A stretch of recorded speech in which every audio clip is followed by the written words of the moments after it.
The DJ accepts no responsibility for the next record. Say what? Oh no, he said. Where's the money, man? Where's my money?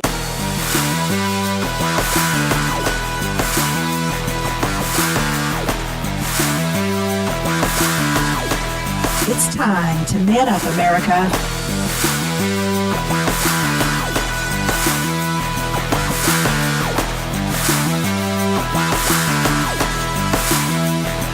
Let's do this. All right, America. Cleveland, Tennessee. Listen, we're back. Had a great show yesterday talking about some guns. Some of y'all, it didn't sit right with you, and you let me know that. Other folks, you thought it was great, you know, but hey, that's what we're here to do, right? So let's get this show underway. My big question today is, are you listening? Are you listening? Cleveland, Tennessee, surrounding areas. Are you listening? Are you tuning in to Talk 101.3 The Buzz? Are you tuning in to WTNB Charter Channel 5? That's digital TV station 27.1 or Comcast 210. Are you tuning into the Facebook posts afterwards? Are you tuning into YouTube? We want to know. Send us comments, manuptalk@gmail.com. Comments, manuptalk@gmail.com. And so for today's show, I've made y'all a promise. I said that today I was going to be real, and we try to be real every episode, but what I want you to know today is I'm going to give in to what all of you have asked for weeks. I'm going to give in to your desire to hear shameless politics. Actually, we're going to talk about democracy today. And I'm going to open up. I'm going to give you democracy per the good Dr. J. Adam Lowe, 35-year-old business owner, educator, dad of 4 kids, raised situational poverty, self-made in whatever respect I can be self-made, husband of a wife who's having a birthday today. Happy birthday to Rachel Lowe.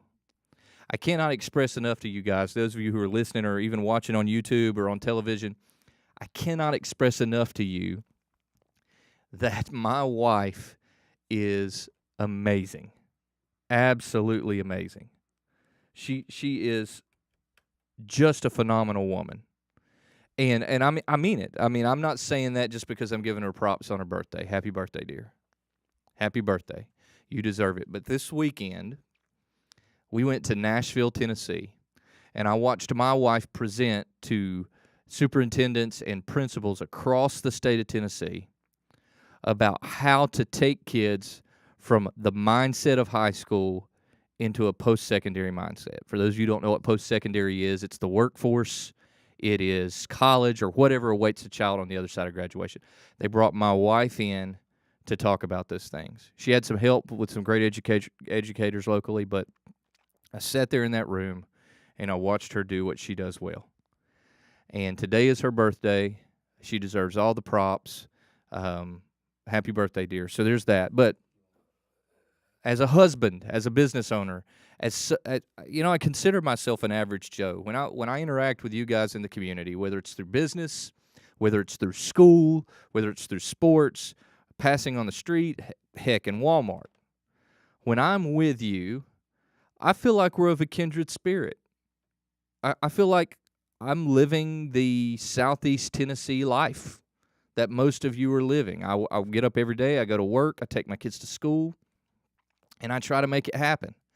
I watch things that matter to me, from politics to sports to whatever. And we created this show for the purpose of kind of bringing some, I don't know. I mean, we created this show just to talk about things that everybody said they wanted to talk about. That's why we have this show. And today I'm going to break rule number 1 of keeping friends. All of you that I say I rub elbows with and that I love you, I'm going to break rule number 1. Because let me tell you, after being in politics, serving on the county commission here, you don't earn yourself any friends or do yourself any professional or political favors by being in public office. You don't. For all of you young folks out there aspiring to politics, if you think it's going to give you a leg up in your career, that's the exception, not the rule. It's going to take opportunities away from you. You are going to sacrifice yourself at the altar of politics. You're going to. And I'm not saying that you shouldn't. If that's what you feel called to do, if you feel the Lord tapping on your shoulder telling you, go ye there into Nineveh, go. If you feel that you're called to be in politics, go. That's what I felt. I felt like it was imperative upon me that I would go into politics, at least for the local political scene. But you're going to sacrifice yourself at the altar of politics. I want you to know that. I want you to know that. But there's an old saying, and it's been told to me time and time again, if you're going to keep friends, never talk about politics or religion. And today we're going to kind of touch both. Now, I'm not going to be on here to preach and proselyte. I'm not. But right now, our democracy is a dysfunctional marriage. And a lot of it has to do with this idea of what we believe. The essence of belief. You know, we've talked a lot on this show about the evangelical vote. We've talked a lot on this show about other demographics. But we know that what people believe drives them to action. We know that. We know that what people believe drives them to action. So I'm going to do something uncharacteristic here. I'm actually going to take an early break. And when we get back, I'm actually going to tell you what's wrong with our democracy, why this relationship is dysfunctional. So we're going to go to the break. And when I come back, we're actually going to talk about why we have a dysfunctional democracy. We're going to talk about it. I'm going to go straight to the heart of it. All right? Got some great insight. We'll be back in a moment.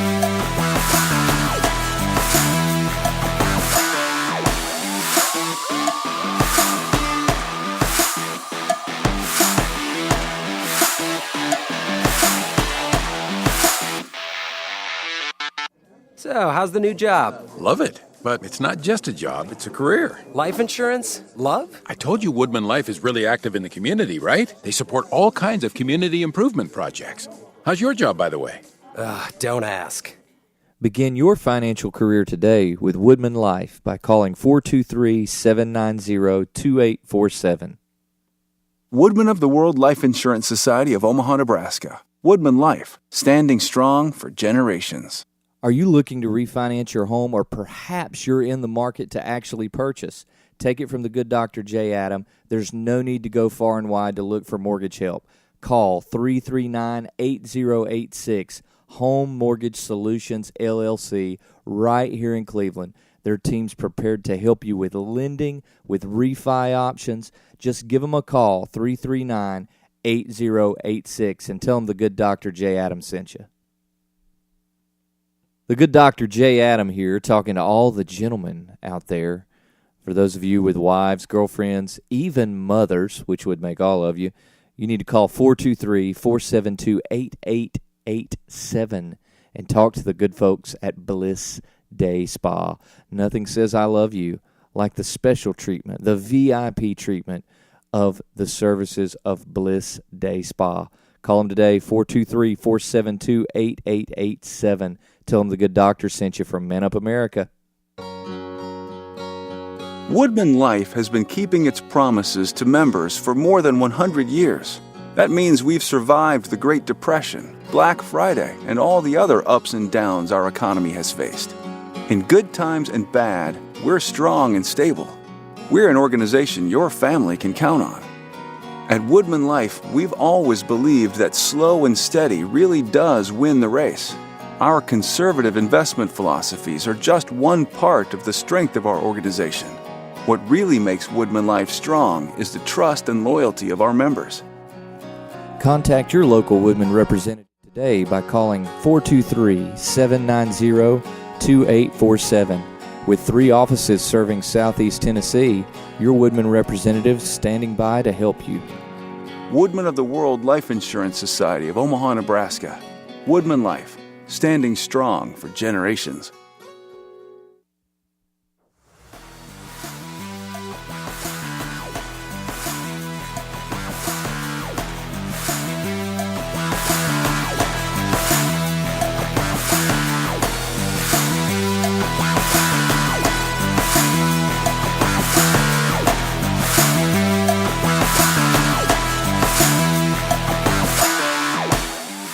Okay, we're back. We took a quick break so the folks in Radio Land could join us. Hello to all those listening on Talk 101.3 The Buzz. I'm going to give you what I promised today. I'm going to give it to you. The good Dr. Jay Adams actually going to break the cardinal rule. You've always been told never talk about religion or politics. I'm going to do both. I'm going to do both. I'm telling you that they're related.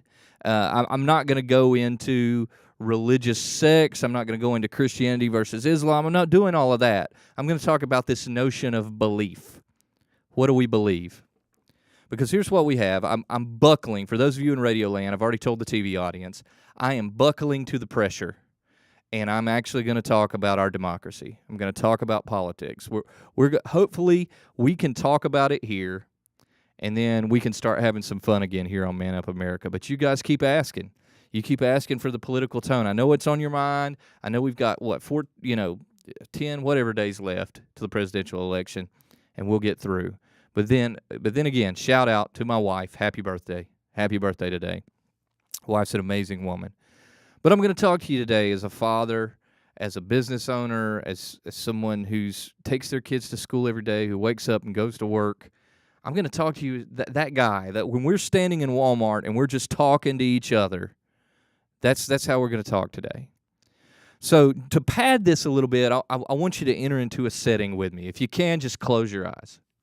Close your eyes if you're listening to the radio or you're watching TV. Just close your eyes for one moment and picture that we're at a ball game or that we're on the shore, we're out on a drive. It's just us, right? If we're out on a drive together, if we're on the shore fishing together, if we're at a ball game together, we're friends, right? My grandfather used to take me to ball games, and at ball games, occasionally something important about life would come up, and he would give me really tough information that maybe I didn't want to hear or didn't need to hear. But I knew because I was at a ball game with my grandfather that it was an atmosphere of love. That's what I need from you guys today. I need you to know I love you. I need you to know that. I need you to know that today's show is about us manning up and being real with the very broken marriage that is our democracy. It's a broken marriage, guys. And I'm going to get to the heart of it. And I've got a couple of video clips, but yesterday we aired an amazing show. It was our first in a series about guns. And we actually talked about the difference in the platforms of guns, especially the AR, which is a very demonized gun in the realm of public policy right now. But we talked about guns yesterday, and I'm going to play you a clip from yesterday's show. If you didn't get a chance to see it, it's on the WTNB YouTube channel. If you go to the Man Up Facebook page, facebook.com/manuptalk, you can see that video posted there. Go back, watch that video. I think so far on the social media platform, more people are watching it than on the YouTube platform. But watch the video about guns. We're going to do a series on guns. And we took it from a form and functionality. Obviously, we put kind of some political discussions and overtones to it, but we try to man up with the facts, right? But I said this, which was kind of my analysis on the gun thing yesterday, and several of you sent me messages about this, whether you liked it or not. So I'm going to play this because it leads into our discussion today about belief, what we believe, how that drives us to interact with our democracy and in politics, and why that has created a broken marriage. There is no right or wrong answer. There's a contractual answer. Stay educated is what I'm saying. Yeah, there's a contractual answer, but there's not necessarily a moral imperative to this like a lot of people would say. Now, some of you had a problem with me saying there wasn't an immoral imperative when it comes to guns. What I was referring to is our Second Amendment, our Constitution is a document. It's a contract between the people, between the states. Our Constitution is the contract whereby we live by. You know, we get morality. Remember I told you politics and religion, right? Morality comes from a different place. Morality doesn't come from a contract. Now, some of you, that's going to upset you. Some of my more liberal listeners, that idea is going to upset you because you spend a lot of time talking about contracts when it comes to your moral leanings. But morality comes from a different place. than the contractual arrangements. Let's listen on. The Constitution, in essence, is a contract, and the forefathers thought it was important to establish some degree of defense against tyrannical government. Now, I find it interesting, first and foremost, that a lot of times we ignore the lessons of history. Right. And the lessons of history say that tyranny is almost the default that civil society lands in at some point. All right, some of you didn't like that statement. I had one individual tell me that civil society is never tyrannical. Baloney. Some of the most civil societies, ancient Greeks, ancient Romans, you can go down the list. Some of the most flourishing societies eventually wound up under the grasp of tyranny. The best exception to that was when some folks hit me with the biblical account of the time of King David and King Solomon and such. But be mindful that even in the Old Testament Scripture, eventually captivity was a big part of that debate when people fell under tyrannical regimes for rule. So some of you didn't like that, but let's listen on. I'm getting to the point of today's show. And unless we think that we are so enlightened in the 21st century that we are above self-interest and egotism and narcissism, which Right. I know during this election season a lot of folks would say, well, evidently we're not. Right, clearly we aren't. But unless we think we're above those things, those are really the drivers behind why tyrannical governments emerge. Right there's where I got a lot of your brain spinning. And maybe at the time when we did that show, I didn't realize exactly that would sink in as much as it did for some of you. But we're going to expound on that point today, where I said that unless we think that we're just so star-spangled awesome, that here in America that we've given up every notion of self-interest, unless we just think that we're the most selfless people in the world and that everybody we rub elbows with every day are just out there to help everyone else, and that we don't have our own personal drivers and motivators, that we're not still selfish people, and unless we just think that we're just that good, tyranny's always a threat because it's what pushes people to a tyrannical place. So I'm going to read you a quote. Y'all know I love C.S. Lewis. I've told you, C.S. Lewis is my favorite author.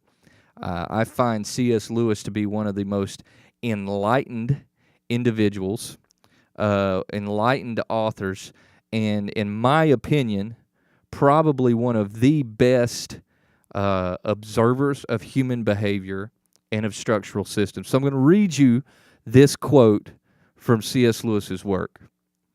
And he talks about democracy. And he said that even though we may all agree in democracy, we may all agree that we should have a republic, we should have a system of government where we vote, we believe in democracy for different reasons.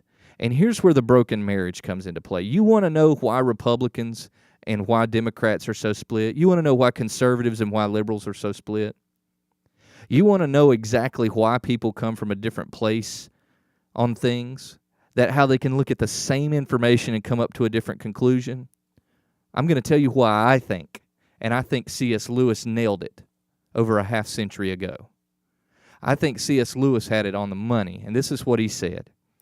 He said, you may think all men are so good that they deserve a share in the commonwealth of government, and that the government needs the advice of all men because they are so wise. Now think about that. You may think that the reason we need democracy is that the populace, keep in term that term populace, because we're going to talk about populism, that you may think that the government needs the input of society because society is so wise. And therefore, that's why we need democracy, that every person deserves a piece of the decision-making, and that if we have a piece of the decision-making, that the best decisions come out of the fact that our collective knowledge, the wisdom of society, is what's important. And that may be why you believe in democracy. But C.S. Lewis continues. He says, in his opinion, we'll leave his opinion out. I'll move on to the second point, okay? But the second reason people believe in democracy is this. Do we believe that men are fallen men and that none of them can be trusted with the power over another fellow? So there's the two opposing viewpoints. This is why we have a broken marriage. We have some people who believe that you have a right to democracy, that you have a right to making decisions, and that in that our collective wisdom is smarter than anything else. But then you have some people who operate from the notion that the reason we have democracy isn't because we should have a right to share everything or that we should have a right to collective wisdom. The reason that we have democracy is because not one of us can be responsible enough to be so benevolent that we can rule others, that we are fallen people. Now, this is where belief comes in. This is where religion comes in. If you are a Christian, if you are a person of faith and belief, and you believe that we are fallible people, hey, maybe you're not a Christian, maybe your system of belief is secular, but you still believe that we are a fallen people, that we are fallible, that we are incapable of making decisions, that we always are going to be motivated by some degree of self-interest. C.S. Lewis said here that he believes we are fallen people, that the Bible is clear, that we are always going to be fallible, and that we need the guidance of a God to instruct us how to live right. So if we are imperfect men, the only way to keep every man in check is through democracy, to where no one man has too much power. So there's the two different views, same place, right? My wife and I, the other day, she calls me and she says, I want to go to Buffalo Wild Wings. So we go to Buffalo Wild Wings, all right? She wanted to go for family time. All right, we go because we got the kids. Her reason to go to Buffalo Wild, we were in agreement on going to Buffalo Wild Wings. I wanted to go, but I didn't necessarily want to go for family time. I wanted to go to watch the game. So when we get there, it becomes a problem because my wife said, this is family time. I want us to talk about the kids' day at school. I want us to talk about your day at work. I want us to focus on each other. And I thought, well, I want to go to Buffalo Wild Wings because they've got 1,000 televisions with every possible football game that I may want to watch. Both of us wanted to go to Buffalo Wild Wings, but our motivations were very, very different. We wound up at the same restaurant. We agreed upon the same restaurant. But when we got there, it was a problem. It's a lot like our government right now, a lot like where we come from as a society. We all agree on democracy, on electing people, even though and I know for all you purists out there, we're a republic, not a democracy, but we agree on the democratic elements. At some level, people should be able to vote on their leadership. So I get it. We're a representative democracy. We're a republic. I get it. Move on past the moniker. Look at what I'm talking about here. We all agree that people should be able to vote and have a decision in leadership, but for different reasons. Some people believe it's an entitlement and that the mob makes better decisions than anyone else. And some people believe that it's because we want to keep any one person from getting too much power. But then when we get to the same place, those two things rub. They don't work. They don't jive. It's friction, right? It's friction. And it's hard to find working ground in that friction when we come from those two different places. Now, you may say, Adam, you're on a rant today. You're on a rant. You're not going to change where those two places to come from, or where those people come from two different places. You're not going to change that. You got to find working ground. I agree with you, but I'm telling you it's a complicated answer. And it starts with us being aware of what motivates us. So my question for you, which one are you? Are you the person that believes in democracy because it keeps government in check? Because no one person, because we are evil people at our nature, we are broken people, we are fallible people, that you believe we need to keep government in check, not one person should have too much power? Or are you a believer in democracy because you believe that there's a right to collective wisdom? Now, let me pose this to you. Let's say you look at me and you say, Adam, I am one that believes that government could get tyrannical and that I'm keeping men in check. Most conservatives are going to say that. I'm one of those. It's what I said in this gun clip yesterday. It's what I said directly yesterday. I said, unless we think that we are so above ourselves as broken people, as fallible people, unless we think we're just past that, we have to realize that tyranny is possible. But some of you do think we're past that. You do think that we're not broken people. And here's my evidence to that, guys. We're seeing more and more a push towards non-belief. We're becoming a more secular nation. This is the religion side of things. We used to believe that morality was handed to us by a creator that we would be held accountable to one day. We would answer to. And he said, don't do this, do this. Be kind to one another. But there's a growing number of people who don't believe in that creator, who don't believe that creator should have anything to do with democracy, that they believe the collective wisdom sets the moral code in society, that as long as we consent to it, as long as we're all okay with it, it's okay to do. There's people out there who believe that. You may not be one of them, but you know they're out there. There's people out there who do not believe in a spiritual moral code. They don't. And those people are going to look at you and say that you're coming from, if you believe that men are fallen and that we have to prevent government from getting too big and giving one man or one woman too much power, they're going to look at you and say, but you're operating from the wrong place.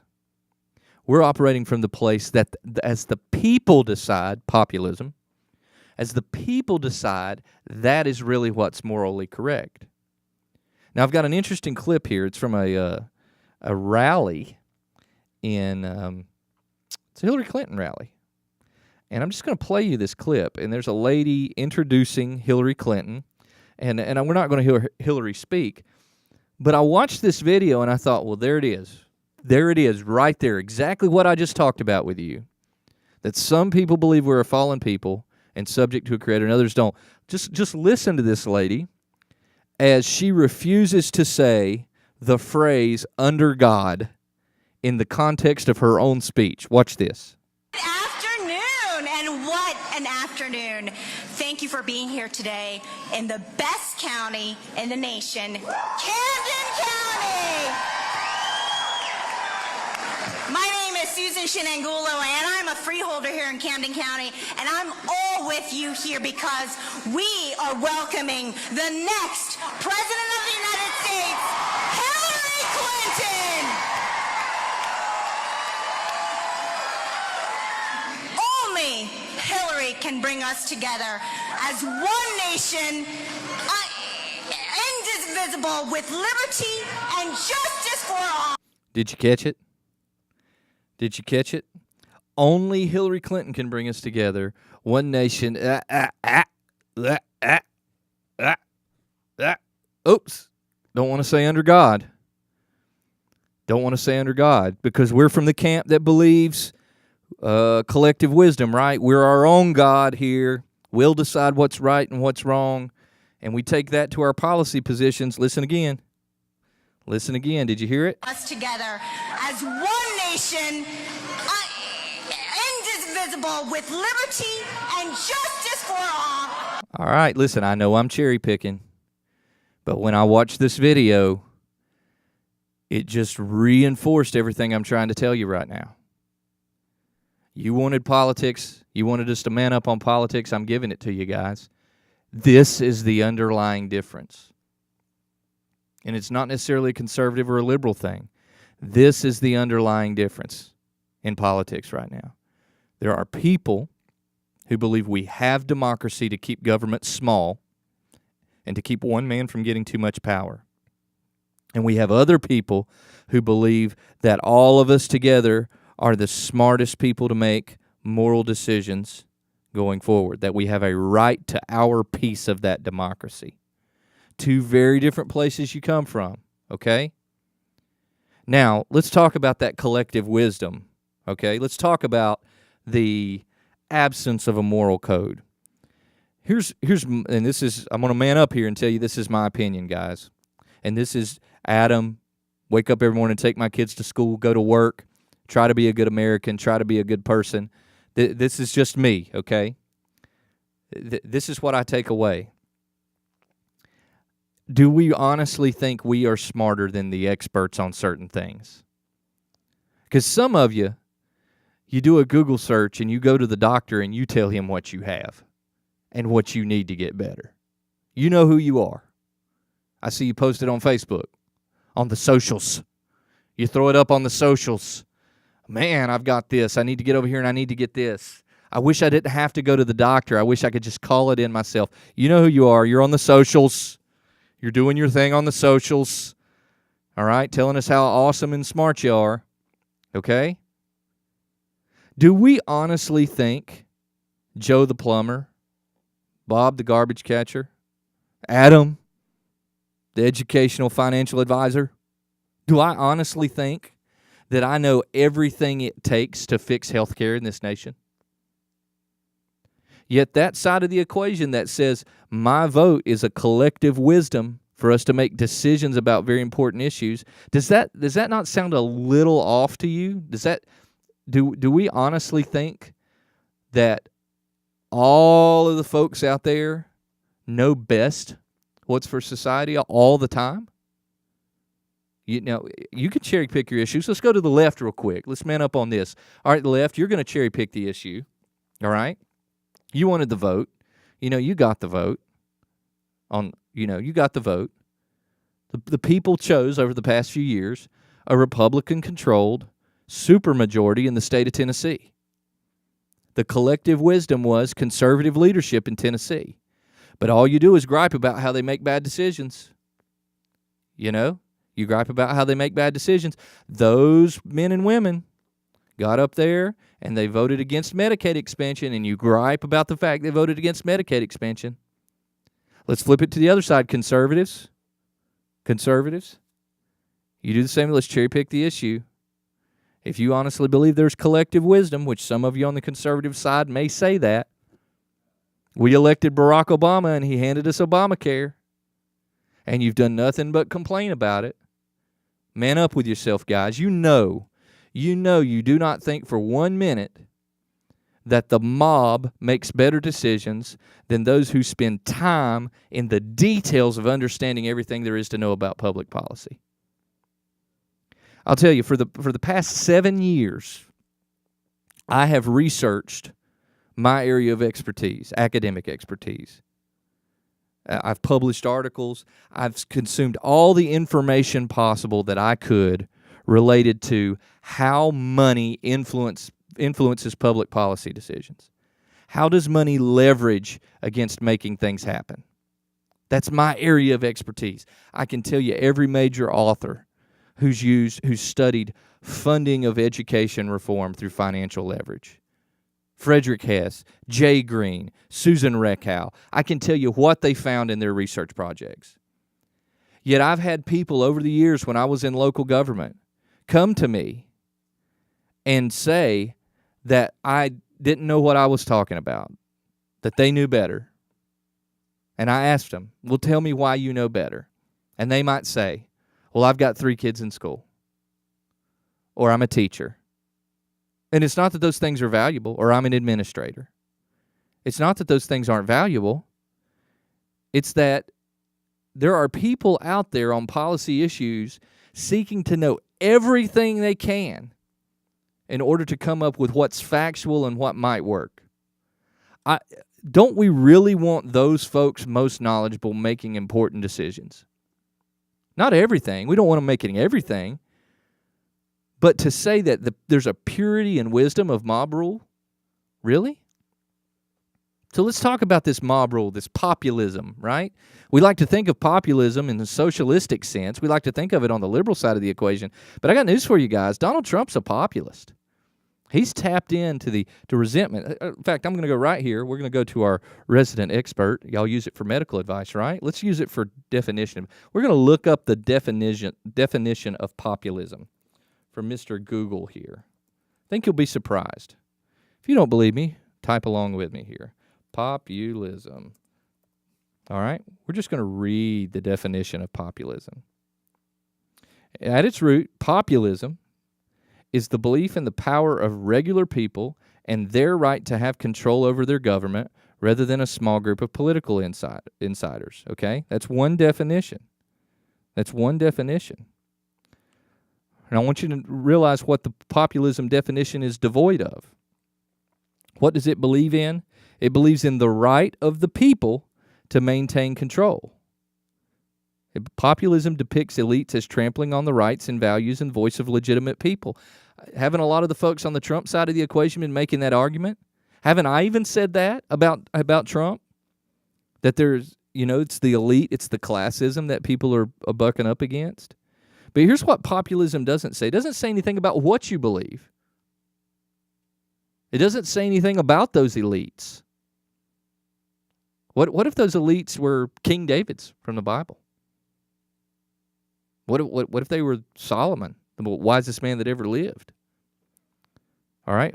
What if populism, even though today it's anti-Obamacare on the conservative side, and it's anti-illegal immigration, what if tomorrow the populace, the mob, actually decided, no, I think we want to be able to abort babies up to the age of 3 years old or 2 years old? That's been proposed. There are members on the liberal left who believe you should be able to abort your child in their life, euthanize your child to the age of 2. So I'm not necessarily making that up. But what if everybody believed that? For those of you who believe in the right to life, would you say that all of a sudden it's morally correct because everyone believed it? And would you essentially call yourself a populist then? See, populism doesn't have a heartbeat. It doesn't have a center, okay? So we're manning up here. That's what populism is. It's mob rule. And so one form of democracy says that the mob knows better than anyone else. And what I'm saying to members of the mob is, do you? Prove it. Prove that you know better. You may have a lot of faith in Donald Trump, but even if Donald Trump gets elected for 2 times, he's only there for 8 years, right? You're going to, I hope all of you live longer than 8 years. I hope your existence is more than the potential 8 years of a Trump presidency. I really do. May God bless you with those years, right? Y'all still with me? Are we still fishing on the side of the shore? Are we still at the ball game together? We're still friends, just having a heart-to-heart about life? Are we still there together? I love shows like this because occasionally it's just good not to have a guest. We've had some great guests on here. We had Steve Watson on here. We've had phone interviews with Darren Holmes from the major leagues. We've had the shrink Rob Alderman. We've had J-Rob in here. Brian Graves from the Banner. We've got more guests coming. We've got great guests on tomorrow. Matt Ryerson's going to be here. I think Mark Grissom's coming in from Mark in the Morning Show. I love guests in the studio. I love talking to guests, but it's just me and you now. It's just me and you talking across the radio, talking through the TV. It's just us right now. And what we're talking about is pretty important. Where are you? Where are you? Are you the individual that believes in the mob rule, the collective wisdom of the mob? Or are you, I don't know, are you the guy that believes government can get out of control? Not one guy should have all the power. And it's a matter of keeping things in check.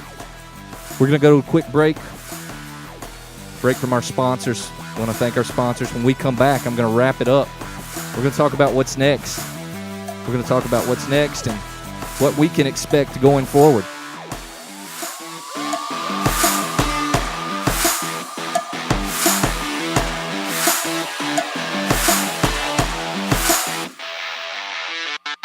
Are you looking to refinance your home, or perhaps you're in the market to actually purchase? Take it from the good Dr. J. Adam. There's no need to go far and wide to look for mortgage help. Call 339-8086, Home Mortgage Solutions, LLC, right here in Cleveland. Their team's prepared to help you with lending, with refi options. Just give them a call, 339-8086, and tell them the good Dr. J. Adam sent you. The good Dr. J. Adam here, talking to all the gentlemen out there. For those of you with wives, girlfriends, even mothers, which would make all of you, you need to call 423-472-8887 and talk to the good folks at Bliss Day Spa. Nothing says I love you like the special treatment, the VIP treatment of the services of Bliss Day Spa. Call them today, 423-472-8887. Tell them the good doctor sent you from Man Up America. So, how's the new job? Love it. But it's not just a job, it's a career. Life insurance? Love? I told you Woodman Life is really active in the community, right? They support all kinds of community improvement projects. How's your job, by the way? Don't ask. Begin your financial career today with Woodman Life by calling 423-790-2847.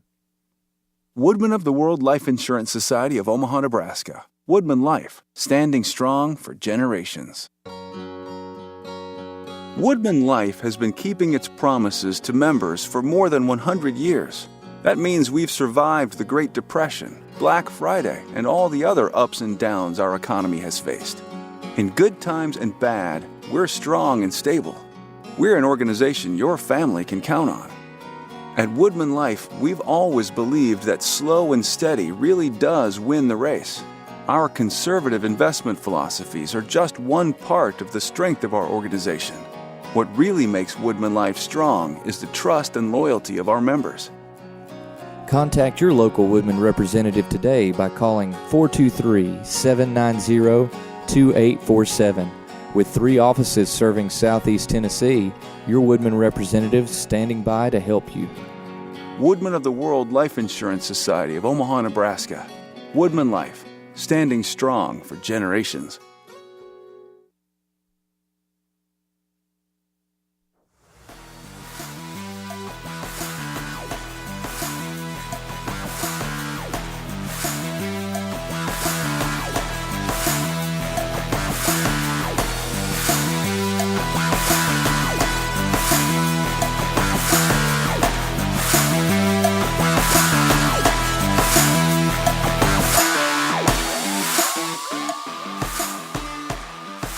Let me get that microphone on. We're back. I hope you're joining us on Talk 101.3 The Buzz or WTNB.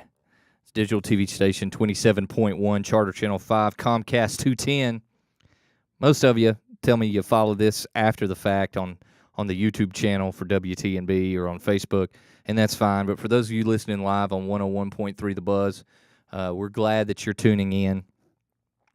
And what we've been talking about is really at the heart of why we have a broken marriage in this nation. We like to categorize things. We like to say liberal, conservative, Republican, Democrat.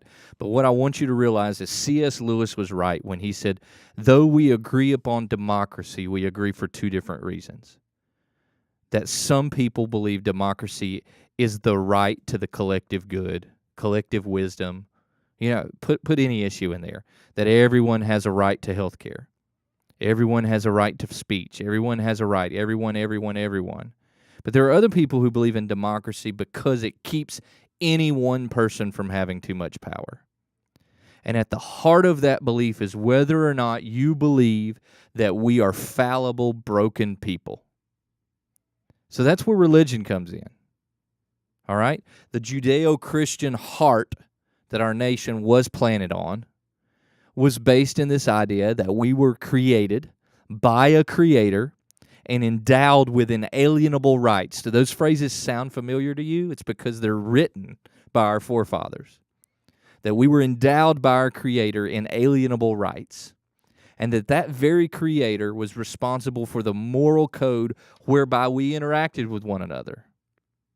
That creator said we needed to be good to each other, that we needed to be selfless, we needed to be giving, yada, yada, yada. All of these things came from the Creator. And you wonder why society has drifted, even though we still agree on democracy. Why it's drifted to a more populist area, that the mob has collective wisdom. I want you to do something tonight. If you're one of those cable news watchers, and you know you're there, okay, you know you're there. Whether it's a Hillary Clinton surrogate, a Donald Trump surrogate, I don't care who it is. Turn on, and for 1 hour, watch all the guests on your favorite cable news program, and count how many times they say the will of the people. What was the big question in the last presidential debate? Donald, will you honor the will of the people if you lose this election? Will you honor the will of the people? So here's my question, and this is what I said. We went back to that clip from yesterday's gun show when I said, tyranny can happen because we are selfish people at our core. Maybe I'm the only one. Am I the only one that wakes up every morning and says, today I'm going to try to be a better person than I was yesterday? Am I the only person that actually wakes up knowing that I probably need to make sure I don't lose my temper today? That I'm going to try not to get frustrated with my children? That I'm going to try not to bite that guy's head off that cuts me off in traffic? That I'm going to try to smile at that coworker instead of bite their head off? Am I that guy? Am I the only person that wakes up every day knowing that I'm a fallible person? I can make mistakes. I'm the only one. Okay, I get it. Mr. Producer, I'm the only one.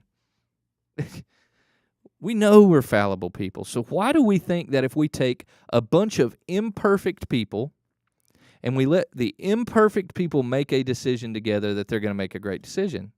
There's no evidence of that. There's this little thing called groupthink. All you psychology majors out there, just bear with me. We know you know all about it. Groupthink. It's a phenomenon in which a group of people can come to a bad decision all based on the fact that no particular person wants to speak up, that everybody in that group wants to just get along and have consensus. The desire for consensus is so great that people will accept a bad decision just because everyone agrees. It's called groupthink. You say, well, when did that take place? The most prominent one, the Challenger disaster. Y'all remember the Challenger blowing up? Yeah, groupthink was responsible for that.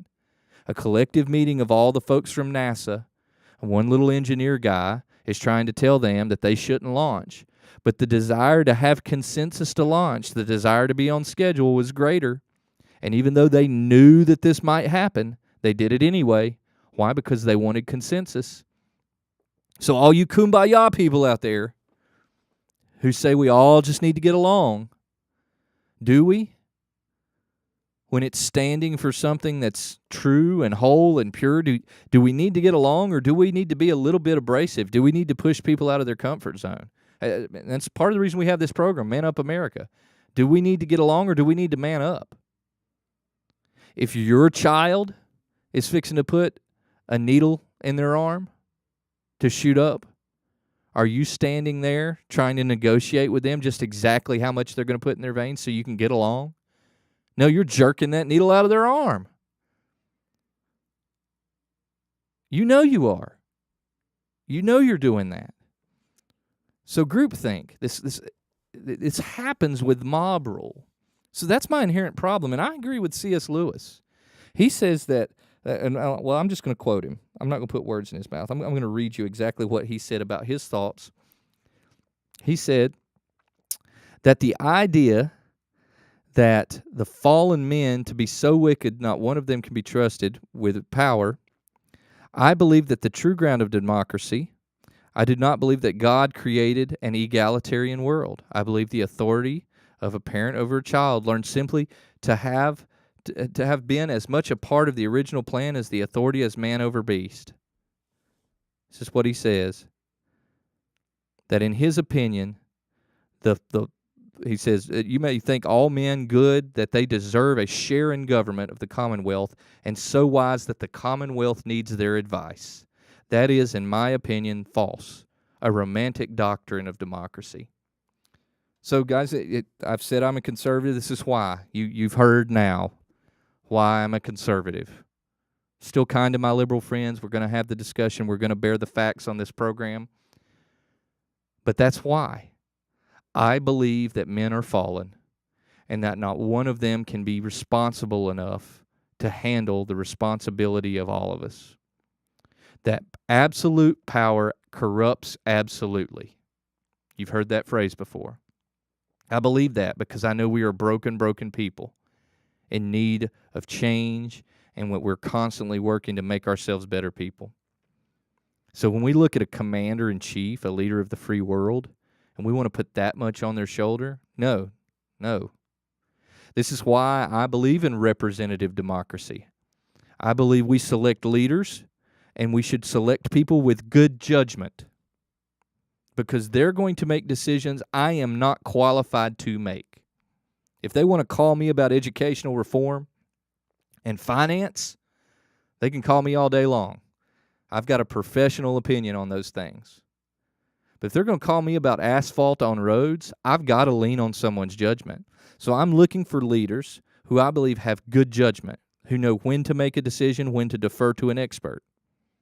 There does not need to be a statewide referendum on everything out of Nashville, Tennessee.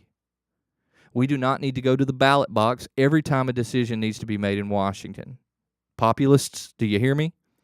We don't need to do that. So I believe in representative democracy. So when I go to the ballot, I vote for those who show good wisdom. And this presidential race, that has been very, very difficult. Y'all have heard me talk about that. It's been very difficult for me to find someone who's shown good judgment. This is why I'm one of those that believes we shouldn't be electing United States senators. I believe in representative government. I believe that senators represent the state, and the state is represented by its state legislature. I think state legislatures should pick senators. I think we popularly elect House of Representative people. I'm sure I'll get some feedback on that. Maybe we'll have a political discussion after the election about the pragmatics of whether or not we should be electing senators. But some of you believe that the collective wisdom of the people is just so star-spangled awesome. You think it's just so much better than anything else. You want to make a decision about everything. I'm constantly impressed by people who say, I know healthcare's jacked up, but I don't know. I don't know how to fix it. Now, you're probably like me. You have ideas on how to fix it. You know what's not working. Your frustration with healthcare right now as we continue to do things that don't work. I know who you are. Yeah, you're just like me. You're no different than me. I feel you. I feel you guys. I am that guy, okay? But we have to be real with the fact that we are fallen people. So there's what's wrong. There's where we are with this election, and there's why there's a break in the parties. Because some of you on the conservative side of the equation have become populists. You believe the collective wisdom is more important than us keeping government in check and keeping government small. And it's not a new thing. It's not Trump-related, okay? You know, some people, there's an argument for that happened under George W. Bush with finance. That we started bailing people out. We started doing those things. So send your comments manuptalk@gmail.com. I want to thank y'all for tuning in today. Tomorrow we have Matt Ryerson from the United Way on here. We're going to have fun with that show.